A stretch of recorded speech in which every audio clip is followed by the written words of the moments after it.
Não, eu vejo a descarbonização de uma forma mais pragmática, né? Que é você ter um ambiente,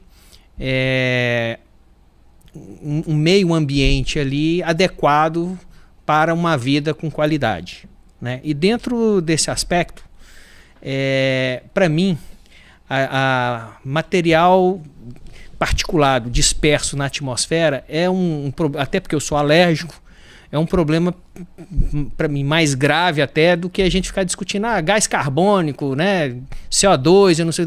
Para mim é o seguinte: emissões de material particulado, enxofre, são coisas que me preocupam mais, que me incomodam mais do que efetivamente saber que uma determinada indústria ela queimou não sei quantas toneladas de CO2, porque CO2 de certa forma é o gás da vida, né?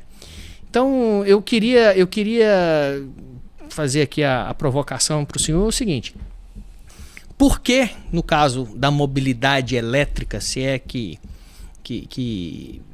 ela é a solução, né?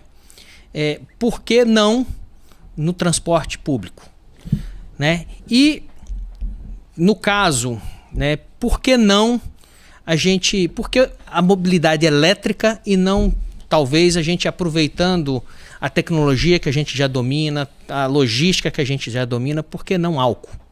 Porque o álcool é muito mais menos impactante do que a gasolina ou o diesel, né? Então a pergunta é exatamente essa: por que não começar, se vamos fazer a eletrificação da frota, por que não, através dos serviços públicos de transporte, e se vamos fazer a descarbonização, por que não usarmos o álcool? Isso aí é muito interessante, absolutamente interessante. Então, em primeiro lugar, a gente vê que a gente tem uma descoordenação de política pública para a eletrificação no Brasil. Não tem uma política pública brasileira, né, do governo brasileiro, para depois os estados ancorarem essa política dele nessa brasileira. Então, as iniciativas ficam muito à mercê de estado que quer e estado que não quer. Estado que avança, estado que não avança. Então, nesse sentido, as iniciativas elas são muito dispersas e são diferentes umas das outras. Quando a gente olha no cenário internacional, os países que mais avançaram no processo de eletrificação da frota começaram eletrificando os serviços públicos, com o transporte público, né, de ônibus, né, e também o transporte coletivo, no sentido de táxis, né, e frotas desse tipo. Então, é taxista, então tem um incentivo para ir para elétrico. Com essa questão pública, né, avançando, é que depois veio, numa segunda onda, os incentivos individuais e particulares. Como no Brasil a gente não tem essa coordenação, aí as iniciativas ficaram muito dispersas e aí, nos vários casos brasileiros, partiu de onde não se partiu em outros lugares, né? Partiu do particular e do indivíduo para a eletrificação, quando a gente tem outras práticas que são melhores do que essa. Quanto à questão de por que ir para o carro elétrico, né, e não ir para outras formas de combustível, isso aí é interessante.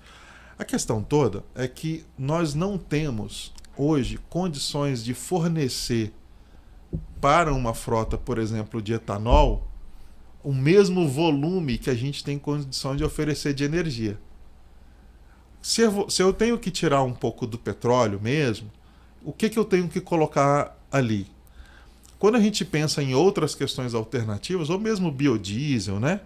Ou mesmo outras formas de etanol de segunda e de terceira geração, derivadas diretamente da celulose, a questão toda é que eu precisaria de uma colheita absurda para eu conseguir fornecer no mesmo grau. Não sendo isso possível, eu tenho que ter outra opção.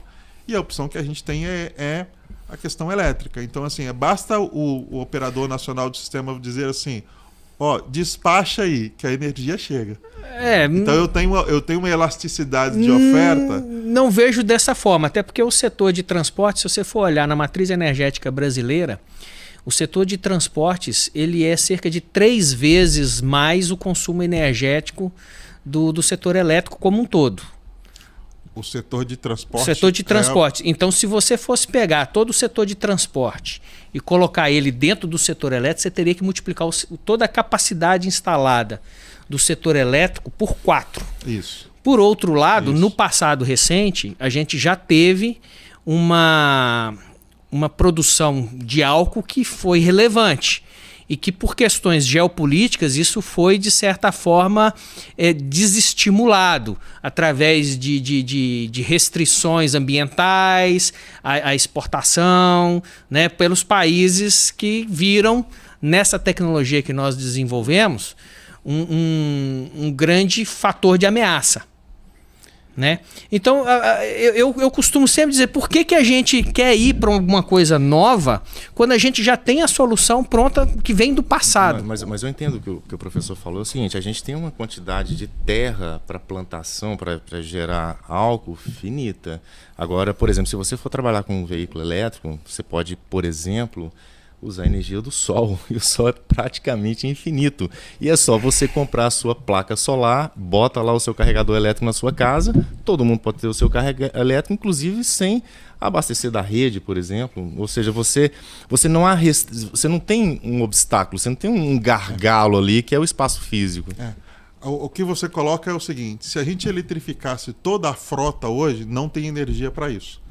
E se fosse 100% da frota, não teria nem mesmo. daqui a 50 anos. Mas só porque Não você colocar teria. placa solar... Nem daqui mas não. esse é o Mas processo. o Então, problema é a assim, estabilidade de rede. Então, assim, hoje... Mas você não precisa nem da rede, por exemplo. Você pode colocar lá na sua casa, no seu prédio. Hoje, por exemplo, voltando a um dado que você falou, que a eletrificação da frota, a quantidade de veículos bateu aí no teto, que é 3,5. No Espírito Santo, a gente tem uma projeção de em 10 anos ela está em 2,5. Daqui a 10 anos, 2,5 da frota Privada. Privada. Seja do ritmo que está hoje, né? Se continuar no ritmo que está hoje, daqui a 10 anos, 2,5 da frota de carros no Espírito Santo seriam elétricos. Agora, a questão toda é o seguinte, nós precisamos de uma outra onda de elétricos. Por quê? Vou trazer uma outra coisa que você colocou. Os espaços onde estão acontecendo o elétrico são os espaços das megacidades. Então, onde é que estão os elétricos no Espírito Santo? Estão na metropolitana. Quando você vai para o interior, eles não chegaram lá ainda. Então, que tipo de política, que tipo de incentivo eu tenho que fazer para eu deixar essa concentração de veículos elétricos em 5 ou 6 municípios e eles começarem a aparecer nos 78? Então, essa é uma discussão que também precisa ser feita. Ou seja, eu preciso bem provável que o limite do carro elétrico, se ele continuar restrito aos grandes centros urbanos, ele chega mesmo no limite. Uma outra onda que a gente precisa fazer é avançar para além disso. Então nós precisamos de quê? Talvez de política, talvez de incentivo. O que a gente precisa para isso? Mas eles não podem ficar restritos aos grandes centros urbanos.